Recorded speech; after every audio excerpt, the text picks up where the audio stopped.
Talmud Eser Sephirot, a book by the Baal HaSulam. These are a series of lessons. Lesson 1, Chapter 1, Part 1. Tsum and Kav, Chapter 1.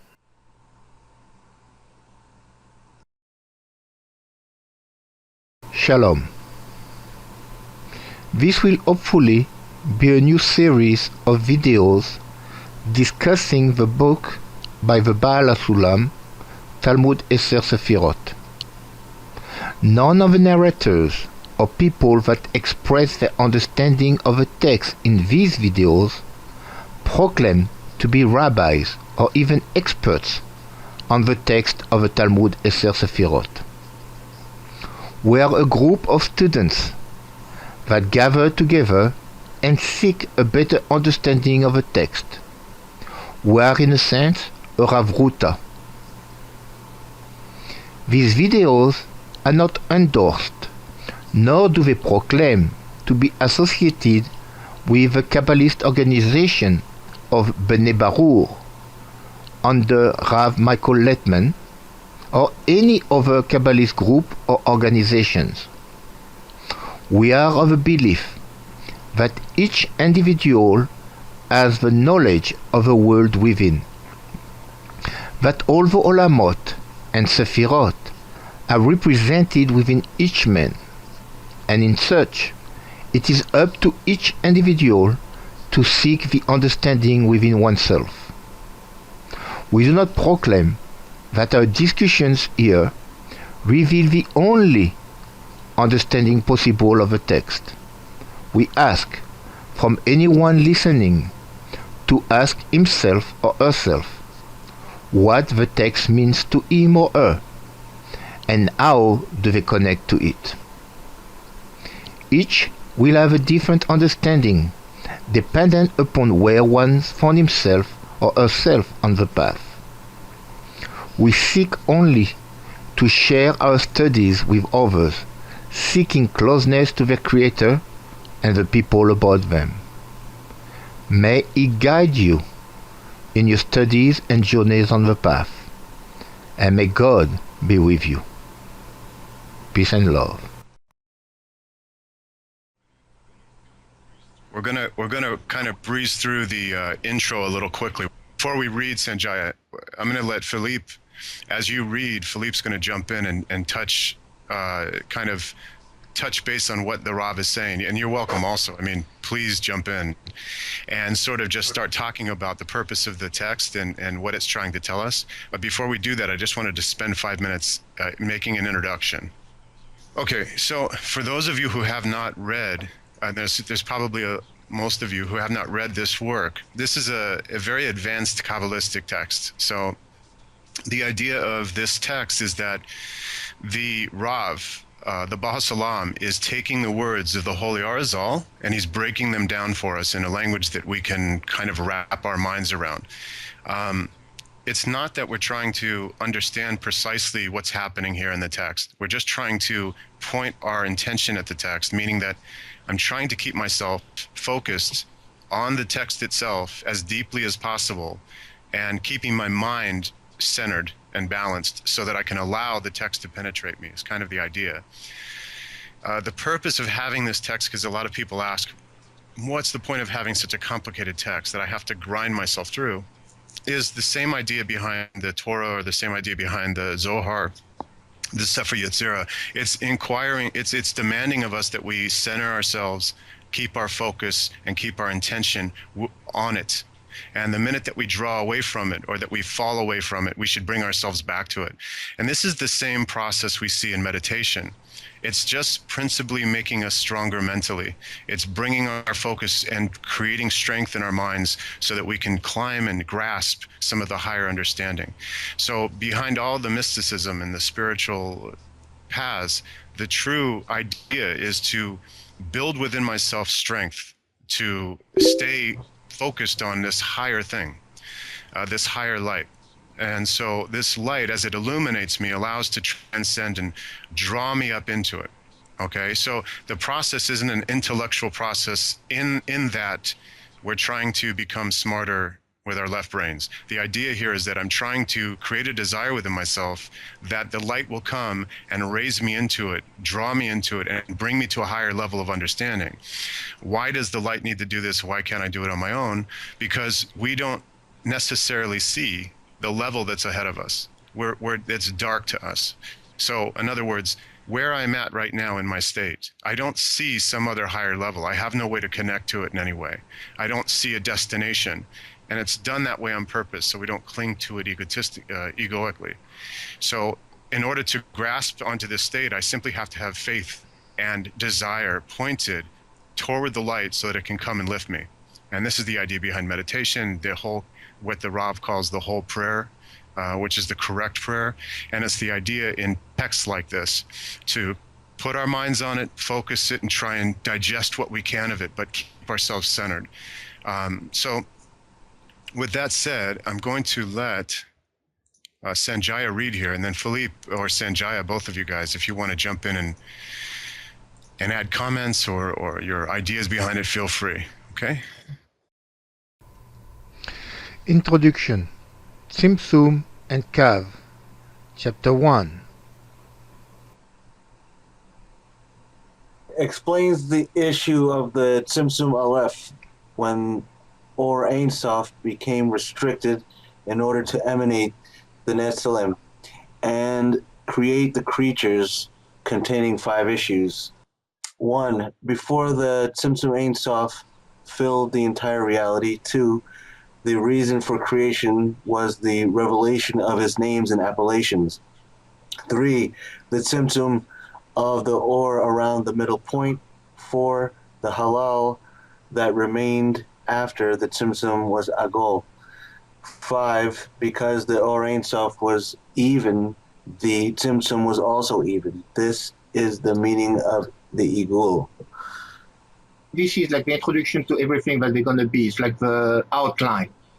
That's the outline of what's going to come. Now we're going to go on one. Then maybe, I don't know if we want to explain after. I think Philippe helped people understand what the various terms mean. Yeah, that's what I was going to say, is the terms are... Okay, Netzalim is the one that receives the light. The Tzimtzum is the restriction, and Sof of the infinite. So before anything happens, there's going to have to be a restriction, like the Ein Sof has to restrict itself to be able to create. And that's what the first part, before the Tzimtzum of the Ein Sof, the restriction of the Ein Sof. The Or is the light. The name and appellation, that's what we're going to see after the unity, the Ein Sof, the name, and all the way that we're going to define the various attributes of the Ein Sof during the creation. The halal is the all, the emptiness that's going to be created.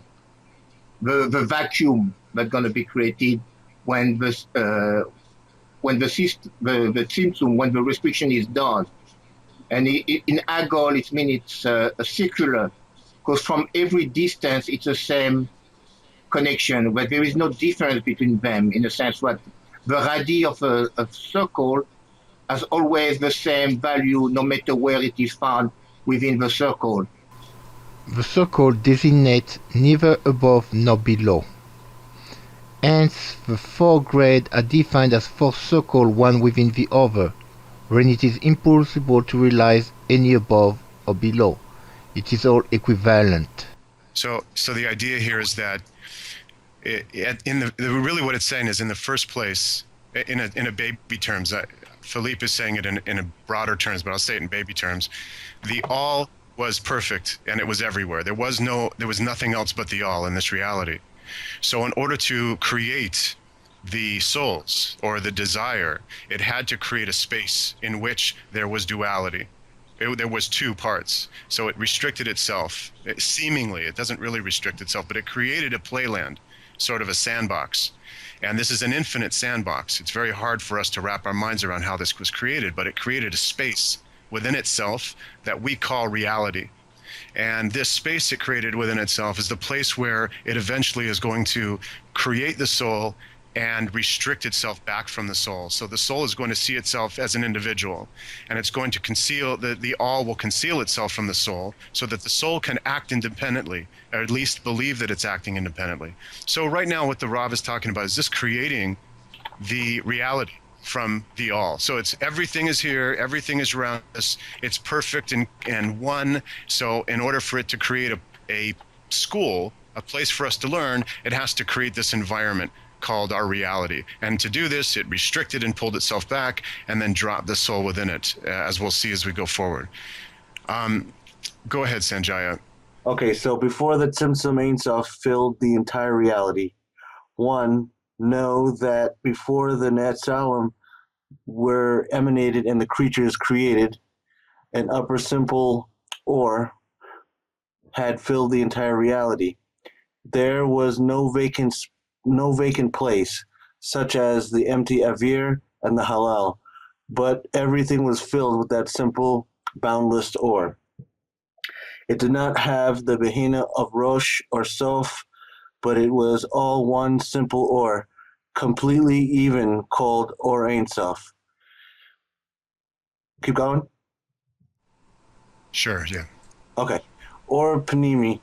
Bear in mind that the entire wisdom of Kabbalah is founded on spiritual matters that do not take up time or space. They are not subject to change or absence, and all the changes that are spoken of in this wisdom do not imply that the first form becomes absent and is replaced by a different form. The above change rather implies an additional form, while the first does not move from its place, as absence and change are corporeal conducts. It is difficult for novice, for they perceive matters by means of corporeal boundaries of time, space, change, and exchange. However, the authors only used those signs to point to their upper roots. For that reason, I will make an effort to give every word its spiritual identity, detached of space, time, and change. It is upon the readers to memorize the meaning of these words thoroughly, for it is impossible to repeat them every time. 1. The issue of spiritual time is explained through the Histaklut Pinimit, chapter 9, item 33. 2.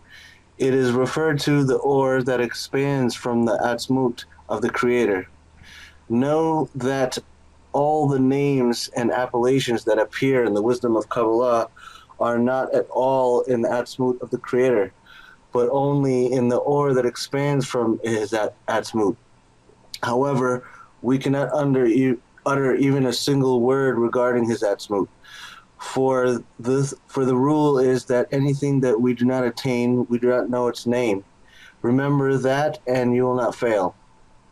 Okay, for the atzmut is the essence. So why is it in the essence? I'm not able to understand the essence, but I'm able to understand the expression from the essence, which is the light. The light is what the essence expresses. It's like the thought. I'm not able to see my thought, but as soon as I express them with words, then they can be seen. So the description here is that we cannot study the essence of the thought, but we can study the expression of it, which will be the words. You want to add something else? I think that's great. So it's the matter of, like Philippe was explaining, that the light itself, the essence or the idea of what the light is, what it represents, is beyond us. When it goes beyond our thought process or clothed in thought. The only time I can ever make a connection is when the thought emerges. And once the thought emerges, then I have some kind of coloring on the page that gives me a story I can read. Otherwise, it's just white, and I have no way of associating. There's infinite energy in the universe, but I have no way to touch it unless it impacts me some way. And only through my impact do I have a relationship with it. Only the way that it touches me do I understand it. And this is very limited. In other words, just because I have a thought doesn't necessarily describe the essence of the all in any way at all. And I have to keep that in mind. So my thoughts aren't his thoughts to this certain extent. So when energy hits me, I'm a vehicle. When the energy hits me, I'm transmuting that energy into thoughts, emotions, and actions. Those are somehow clothed by me and have no way to relate to the all. So I can't have a thought that's evil, quote unquote, or I call it evil, and then associate the evil thought to God. I can only say that I took some manifestation of God as it hit me in my thoughts, and I created and clothed it into these various forms. So the idea of Kabbalah is for me to allow the light to express itself out into the world in perfection, which means that I have to somehow get myself out of the way here, or cleanse and clean my layers that I robe or clothe this light in. Okay, Sanjay, next one. Okay. Yeah, sure. Okay, so we were okay. 3.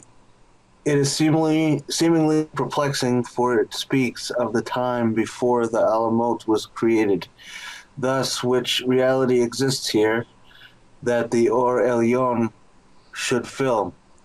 The thing is that the thing is that all the Alamot and the Neshamot souls that exist and that are destined to be created with all their incidents until the end of their correction are all included in Ein Sof in their full measure and glory.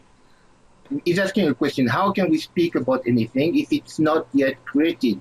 So it's like the Aristotle wrote the acorn. The acorn, I can see the seed, but the potentiality of the oak tree exists into the acorn. So within the Ein Sof, all what should be created already exists there. And it's not like, that's why we when we're speaking about it even, but how can we speak about something that before Volamot were created when we're not able to conceive anything? Because within that potentiality, it's always existed there. That's all.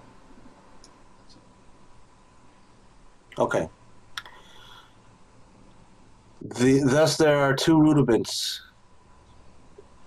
we should discern in reality before us. 1, they are fixed and exist in Ein Sof with their full measure and glory. 2, how they are arranged and hang down and innovate before us, the Tzimtzum Aleph in the 5 Alamot, Adam Kadmon, Atzilut, Bria, Yetzira, and Nasiya. The Rav writes that Or Elyon... Hold on. Sanjay, let me just jump in there. Thank you. But I just want to mention that the worlds that they're speaking about here, so we have some kind of idea. Adam Kadmon is called the world of infinity, and it's a world that's beyond the world of Absolute, Bria, Yetzira, and Asiya. Absolute manifests a world called correction, or the lower world underneath infinity. And Bria, Yetzira, Asiya are the 3 worlds that are mostly discussed in Kabbalah. Those are the mental, emotional, and physical, for lack of a better word. So you can look at Bia, Bria, Yetzir, and Asiya as this sensations, identifications, and colorations I make within myself, absolute as the place where the energy hits me, and infinity as some place greater that I can't quite we can't put words to it, and understand. So these are the main 5 worlds of Kabbalah, and they're what we're trying. This is the main focus of the discussion. So I just wanted to add that. Thank you. No problem. Okay, so we are... Okay, the Rav writes that the Or Elyon extends from his Atzmut had filled the entire reality, meaning the entire reality of the first rudiment relating to their existence in Ein Sof before the Tzimtzum. He tells us that the Or Elyon filled them entirely until they had no vacant space left where correction and perfection could be added whatsoever. 4, it means that before the Alamot were created, there was only Ein Sof. There weren't a vacant place, meaning a place of dearth that would qualify for corrections, because the Or Elyon filled that place. It left no room for the Taktonim to distinguish themselves and add something to his completeness. Because of the Tzimtzum, there came about a wanting and a vacant place for the corrections. However, do not be mistaken to think that the book speaks of a corporal place.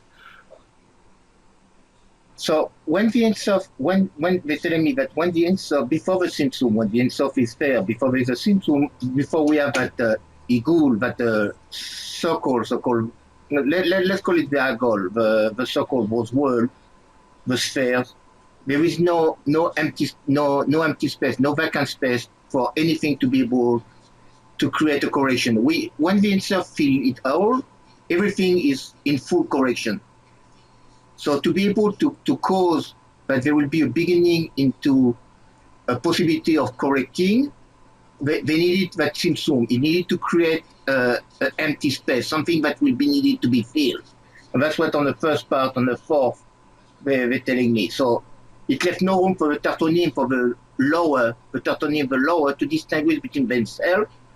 So it permits for a person to be able to separate the separation between the Ein Sof and where we can see our own self. And add something to its completeness. Like we say that we're doing all the degrees to be able to return to the dvekut with the adhesion with the creator through the correction. So in a sense, we without that kind of sounds strange, but we're completing the Ein Sof. In a sense, we're regaining a part into the Ein Sof and not being separated. But we needed to be able to be separated to have that vacant so we can start all correction. Yeah, that's beautiful. So I'm gonna, because I keep interrupting Sanjay, I'm gonna read a little bit here. I feel terrible. So here, I'm just gonna read and stop for you.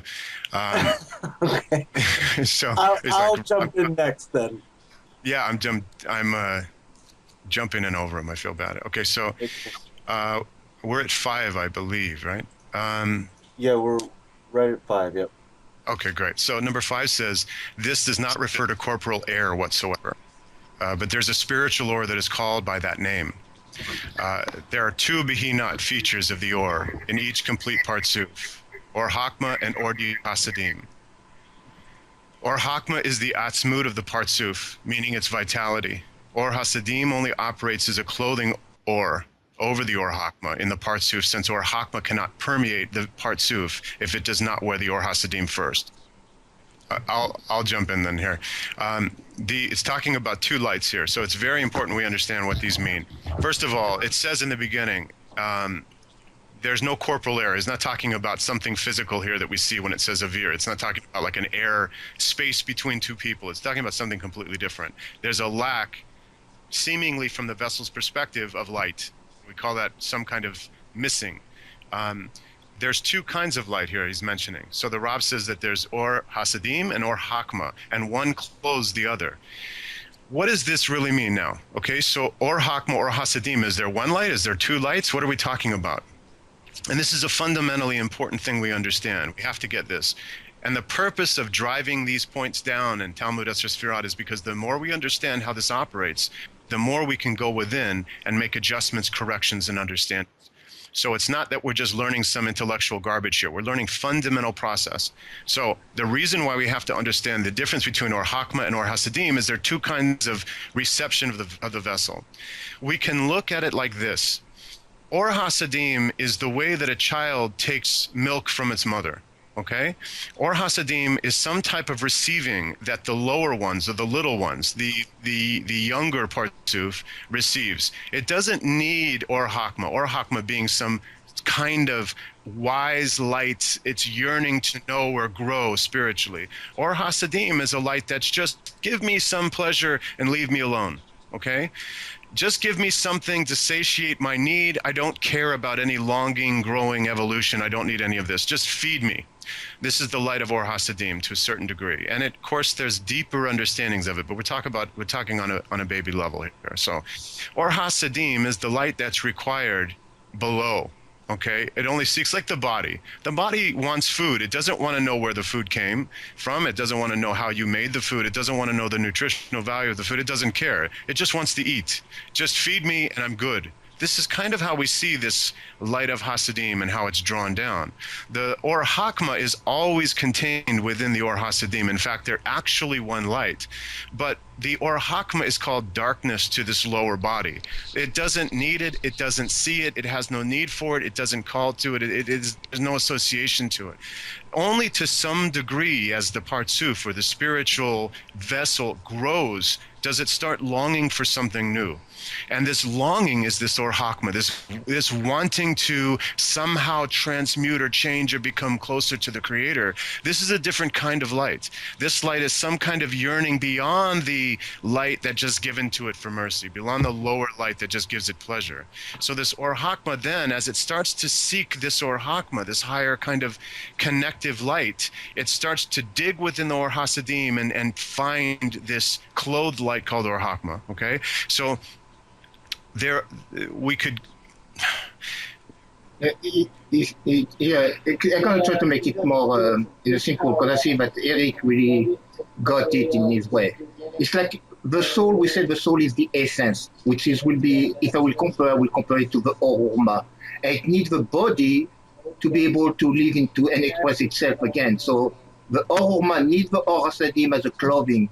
It's so then it can express itself. It can be seen. It can be felt.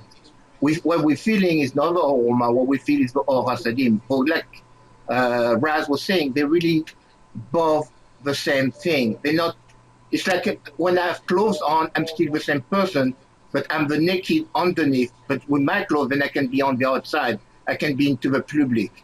In a sense that if I make a little more, the analogy is not that so good, but it may make it a little easier to be able to understand.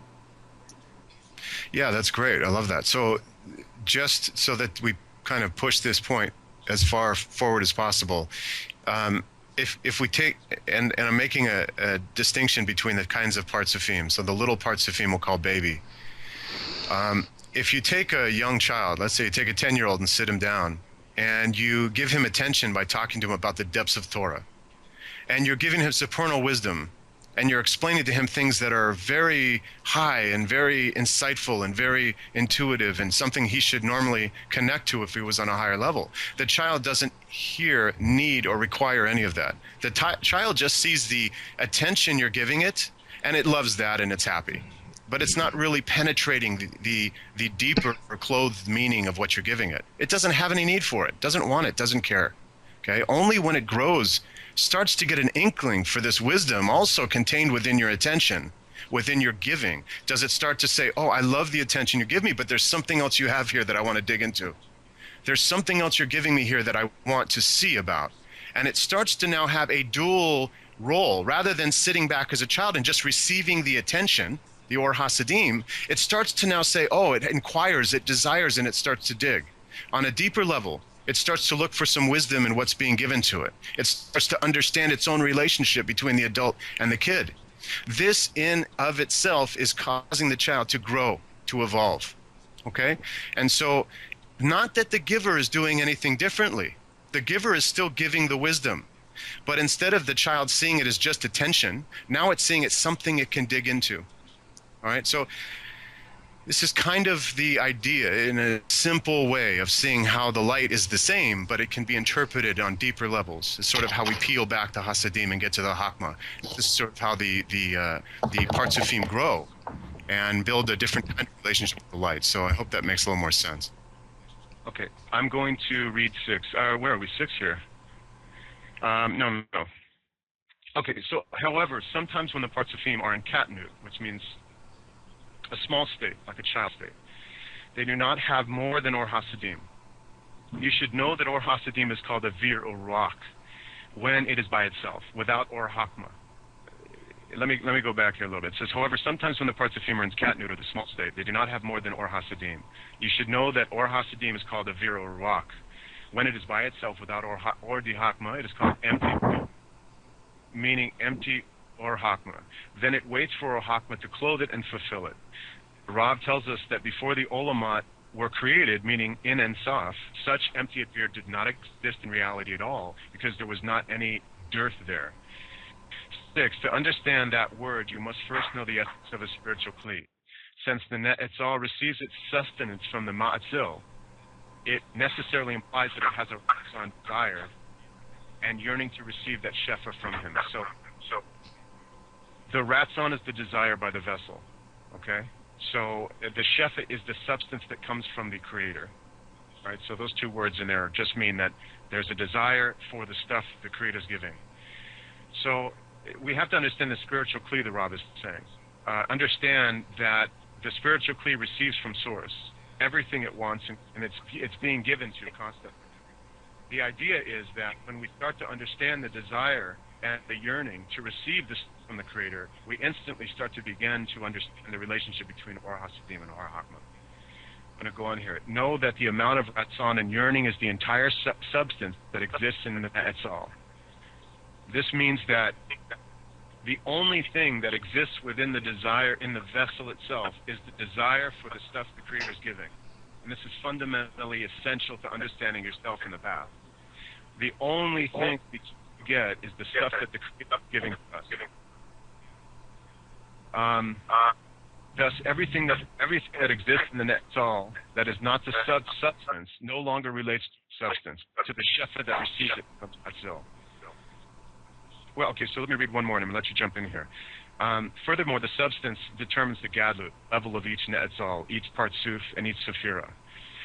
The Hitpatshut of the Or Elyon from the Ma'atzil is certainly immeasurable, but it is the Netzal that limits the Shefa, for it receives no more and no less than its measured desire to receive. This is the criteria in spirituality, because there's no coercion here. It depends entirely on the desire. So this is fundamentally important, what just was conveyed by the Rav. This is the essential understanding. The All is giving infinite amount of light to the vessel. The vessel determines how much of that light it takes through its desire. Okay? This is fundamental on the path. So there is no restriction or limitation by the All. The All gives infinitely. It gives infinite amount of light. But the desire in the vessel determines what is achieved, what level of light is achieved. Okay? So it's a very, very important point there. For that reason, we call this will to receive the vessel of reception, the Ne'etzal. Okay? It is regarded as the substance, and the reason that it stopped being regarded as the Ma'atzil and was denominated as the Ne'etzal. The Ne'etzal is defined by a substance that does not exist in the Ma'atzil whatsoever. For there is no will to receive the Ma'atzil because of what he received. So it's just clarifying the fact that the vessel, the desire, is not included in the All, not included in the Ein Sof. Okay. Okay. So we have to end the relationship. So it has no will to receive; it just gives. If it had a will to receive, it wouldn't be perfect. It would be imperfect because it would need something, but it needs nothing. So it just bestows this light. The vessel is the opposite of this. The vessel needs only to live. It can't bestow anything at this point. So it only can take. That's how it was created. Okay? And this is going to go along with how we change our properties in order to climb back into higher degrees of reception through a new intention. That's imperative to the path. Now we will explain here the 4 degrees in this substance. The katnut to gadlut of reception. The 4th degree being the gadlut of reception is complete only in Ein Sof.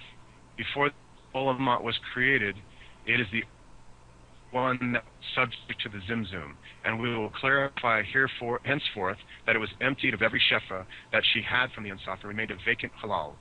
This is what the Rav means when he says that before the Olam was created, meaning in Ein Sof, the vacant halal did not exist. Philippe, do you want to add to that? Yeah, well, you mostly explained, but so let's say why the Ein Sof cannot have a will to receive? What do you mean? If the receive is there? Because if it is the infinite, it has all already, and therefore there is nothing that can be added to it. And that's what they're telling me, that since it is the Ein Sof, it's not that the will of receiving, it can,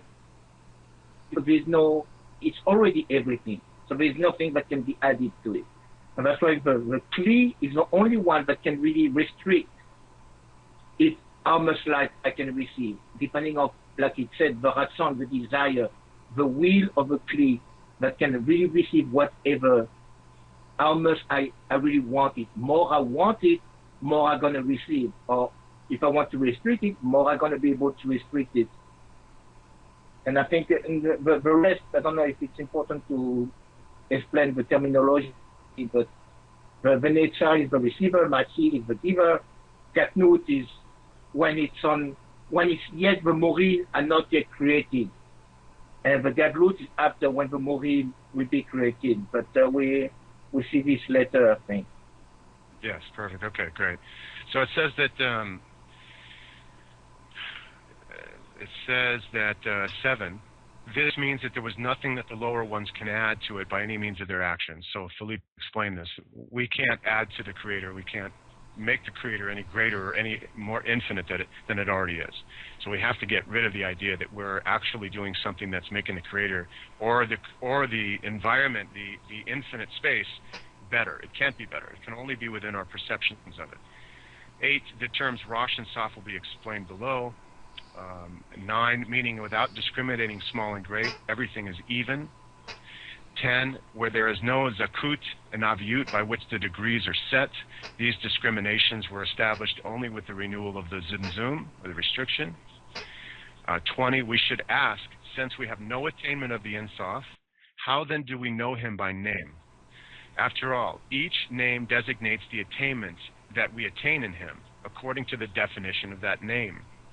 We cannot excuse ourselves by saying that the name merely points to the negation of attainment, for then we should have named him unattainable.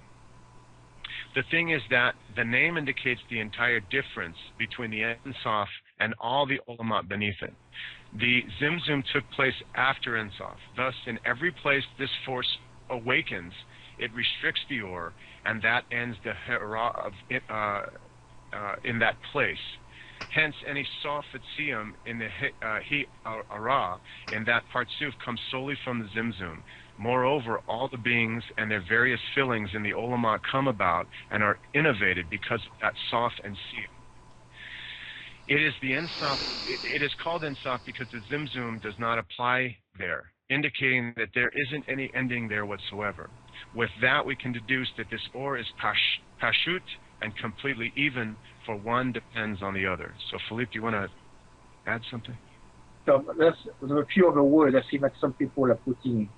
The zakut in Aviyut is something that is zar, is something that is clean, pure, like someone who put it there. Aviyut is where there is a thickness to it, which means there is added components. And that's what they were telling me here, of the different degrees. The Eara is lighting. To la'ir is to light something. So between the Sof and any of the Sof and the Siyum really have the same terminology. Both they represent something very different in the text. The Sof is the end, the Siyum is also the end, but it's into the Partsuf. So he was trying to explain again why we were not able, how can we call it Ein Sof if we say that we're not able to perceive it? So why are we calling it? We're calling it Ein Sof just because of what we call below. From after the Simsum, when we realize that there is a Simsum and there is Olamot, then we're able to, by deduction and directly comprehend that there is an Ein Sof, that there is an infinity, but it's not something that we're able to attain. We're only able to attain the attribute from that is in retrospective to the light as we see it, and this is what we're able to comprehend, and that's why from it we're able to deduce that then there is an infinity from where the light will have to emerge. And I think that should be good. Okay, beautiful, Philippe. Thank you. That was an awesome explanation. So let's talk about, let's get away from tests for a second. Let's talk about something a little more basic here, because let's talk about what it is that's happening in our process, because that's what test gets into. It just gets into a very advanced ideas, concepts, and process happens within us. So let's talk about it on a big level. When we receive energy, okay, when we receive energy, or we call light, something that comes to us in the form of thought, we clothe that light into our thoughts, into our emotions, and into our actions, okay? What causes our general suffering, our need, and this loop of wanting, needing endlessly with temporal desires is that we're basically covering and clothing this energy, this light, in our own way rather than manifesting it in the pure way.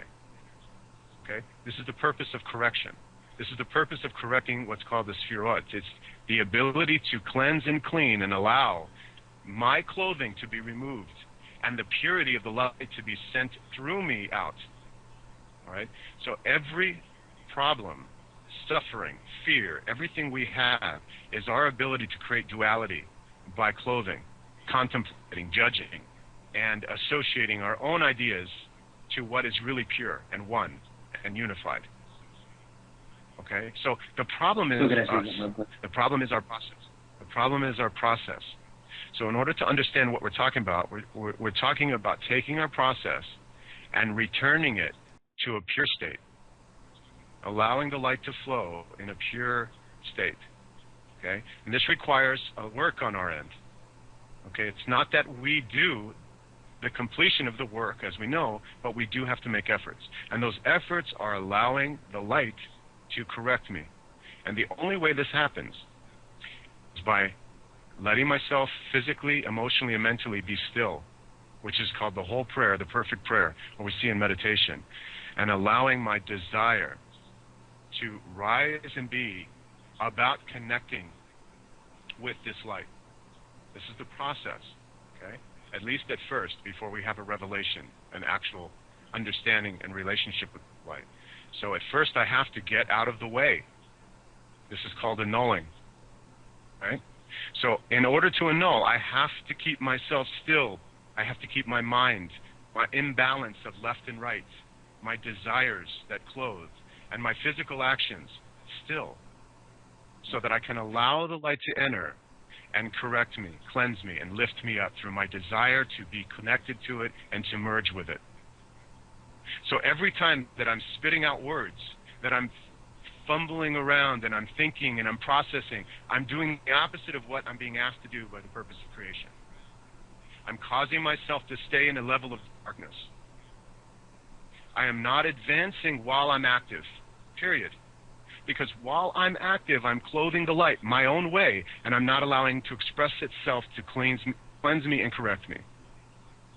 Okay? So when we say, shut up, sit down, and be still, we're talking about getting the animal, you, me, the world, out of the way of this purity. Okay? This is the process of allowing the light to come and fill us. All right? So every word, every thought, every desire, all of these things that I use the light for, in other words, I use them for myself, I clothe them myself, is incorrect. It is, it's incorrect. Because it's causing a duality, a breaking in the constant flow of clean light. I'm stopping that flow of clean light, and I'm using it for myself. I'm taking the light, I want it to be this. I'm taking the light, I want to think about it this way. I'm taking the light, and I want to apply it this way, physically. And this causes a break. That break causes two. That's a duality. I am constantly, 1,000,000 times, every nanosecond, creating the duality in which I perceive. That's why it's said that I create my own reality. If I want to live in a perfected state, I have to allow the light to create unity. That means I have to cleanse myself and get out of the way of it. This is the path. And this is what the Rav is telling us. We have to pay attention to. It's not complicated, but we do have to make efforts to achieve this state. So in order to achieve this state, I have to be still. When my mind shifts off to judgment or fears, when my desires go to things that are necessarily receptive in nature, when my body wants things, I have to learn how to go back into my center. I have to learn how to allow the light to influence me. And to the degree to which I can do this, in quantity and quality, is the degree to which I'm lifted and merged with the light, and it draws me over what is called the parsa, or the barrier. And this barrier draws me up closer and closer until I have a revelation. This is the spiritual path. There is nothing else. So we have to understand from a fundamental level that although we can talk about the path in a very detailed way, the basics have to be adhered to first, and we have to allow the light to do its job. Okay? If I can, because I saw some of the stuff, to go back to the text, because I see some of it talking about the Tsum and the soul. Let's try to understand according to the text, because it's telling me what and any soft and Tsum in any array to the light, in any part two, comes solely from the Tsum. Now, when there's the infinity, there is no soft, there is no Tsum, because it's infinite. So when there's a Tsum, it creates that light outside, and therefore there is an end point, and there is a finite part of the Tsum. And so, and after that, so moreover, all the being and their various feelings in the Olamot come about and are innovative because of that soft and Tsum. If everything is open, nothing can be created within, because it will be all spread all around. It's like taking air and putting it in a bottle. it's only get its restriction, its air, because of a bottle that gets the air. Outside there is no end. The air is not. I cannot see no end and no source to it. So anything that will be existing will have to be because there is a source and a siyum to it. I hope it makes it a little more understandable for what was going on. Yeah, that's phenomenal. I like that. So we're creating the container, and that container is limited to what we make it, basically, based on our intention. But aren't we the container itself as well? Well, when you say we're the container, you're talking about a boundary, a body boundary, not a mental boundary. Okay. Because when we're in a situation or an egoistic mindset or something of that nature, isn't our work, everything that you've spoke about over the years, isn't it just coming to center regardless of where we are at all times? Because we have these books and we're going over some words I know even I don't even understand, and a lot of other people probably don't understand, but we get these words thrown at us and they give us an emotion, and the emotion tries to resonate, and we try to wrap our minds around it, and we go through a whole process. We go through a literal creation process through listening to your words, and through this process it's as if you're inserting a key into the ignition, and now you're learning how to turn the ignition to get the car going. And then now we have to figure out where the gas is. Oh, now the car needs gas. And we've got to go figure out how to get gas. And then, there's so many things that are going on here. But at the same time that seems complicated, it's also very, very simple, is it not? God's perfect, so he wouldn't make it this difficult. Coming back to the center is what this is pretty much referring to, right? We make things complicated. The light is simple. It's boundless and infinite. So what I'm trying to say is through our clothing, the way we think, feel, and act, we are complicating it. It's really not complicated. So the problem isn't the light. The problem is us. The problem it's the manner in which I take the light and use it. You see, it's like there's a problem with gasoline. The problem is always with the car. So the car is functioning badly because it's not put together well. It has some defect in its transmission or engine, and so we're a bunch of cars and we're not running efficiently. The fuel is fine. It's just how we're outputting the fuel. I can also use fuel for fire. I can use fuel for all kinds of things. So the problem is because the all gives unbiasedly. It just basically gives out perfected infinite light. We have the ability to use and manifest and create and do all sorts of things in any way we see fit. The problem is until we're corrected and we're clothing this light, we're typically creating within ourselves much suffering because we don't know how to actually allow the light to function in unison with it, unified with it. Instead, we take it and we use it for creation in ways that we think will benefit us and they don't. So when we recognize that there's a problem in the manner in which we're processing the light, we can then step back and let the light come and show us, teach us, and lead us. So this is a part of being on the path of being humble and allowing to recognize the problem. The problem isn't out there. The problem isn't in Iran. The problem isn't it's not Eskimos. The problem isn't the mall. The problem isn't the Illuminati. The problem is me. The problem is always me. When I learn to heal myself within at the root level, I start to manifest great effects in the branch level. Always going within. So I have to allow the light to work with me as a partner. I have to allow the light to come and heal me and fix me. My only work is just let it do it. I don't do the work. I just allow it to heal me. I make a partnership. I see the infiniteness of it, and I allow it come and make me a better person, make me a higher spiritual person, drive me up into the spirit, into the different worlds. So this is the process. It's not hard. It's not complicated. Every human being has the ability to do it, but we just have to desire it. Mm-hmm. And in order to desire it, I have to shut up, sit down, and allow it in what the Rav calls the whole prayer. My heart desires and longs to cleave to something greater, bigger, and asking the light, inviting the light to come, and being quiet and allowing it to come. Okay? This is what a real prayer is for me to sit and not ask the light to give me things, just ask the light to bring me up to its level, to make me increase my desire to be like it.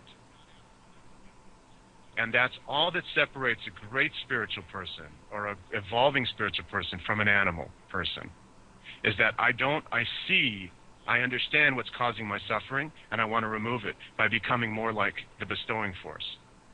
And once I have this desire and I'm able to meditate in this place, I get lifted. And now, based on my desire, the strength of my desire, like the Rav said, I get lifted to that degree. The more I want it, the more I get it. It's very simple. Okay, so our goal has to be to want this thing that we can't really name, this desire to give, even though we don't know what that is, this desire to be merged with the light to the highest possible degree I can desire it, and then allow the light to penetrate me and work on me. Okay? In opposition to this idea is the idea of the secret we talked about, where I just demand things of the light that are things in the material world. It's backwards, actually. That's why I'm so opposed to that idea. It's, I want a boat, so I focus on a boat until I get a boat. This is nonsense. We shouldn't look outside to try to manifest material things that are temporal. We should look inside to manifest things that are permanent, that are infinite, that are eternal. And that change comes when I really look to build the perfect soul within myself through the cleaving of the Creator. So the degree I desire this, again, the dead horse, the degree I desire this truly in my heart, and I allow the light to come and do this, is the degree that I climb spiritually on the ladder.